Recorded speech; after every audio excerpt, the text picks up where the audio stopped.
తెలుగువాడికి దక్కిన గౌరవం జస్టిస్ సుదర్శన్ రెడ్డి ఉపరాష్ట్రపతి అభ్యర్థిగా ప్రకటించడం. అందుకే మనందరం కలిసికట్టుగా 42 మంది లోక్సభ సభ్యులు, 18 మంది రాజ్యసభ సభ్యులు, ఉభయ రాష్ట్రాలకు సంబంధించిన వాళ్ళందరం ఒక తాటి మీదకి వచ్చి జస్టిస్ సుదర్శన్ రెడ్డి గెలుపులో భాగస్వాములు కావాలి.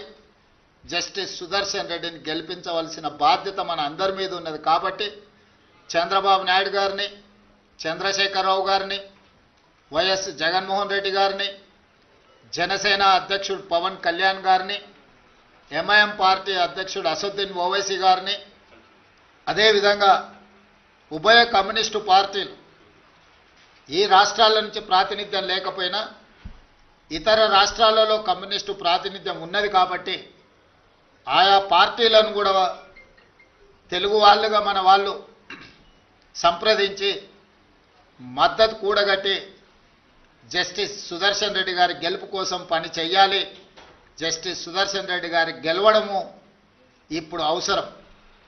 ఎందుకంటే రాజ్యాంగాన్ని పరిరక్షించాలంటే న్యాయ నిపుణులు, న్యాయ కోవిదులు రాజ్యాంగాన్ని ప్రజలకు ఆ స్ఫూర్తిని అందించడానికి ఉపరాష్ట్రపతిగా ఉంటే ఇది దేశ ప్రజలకు ప్రయోజనం చేకూరుతుంది, ప్రజాస్వామ్యం కాపాడబడుతుంది.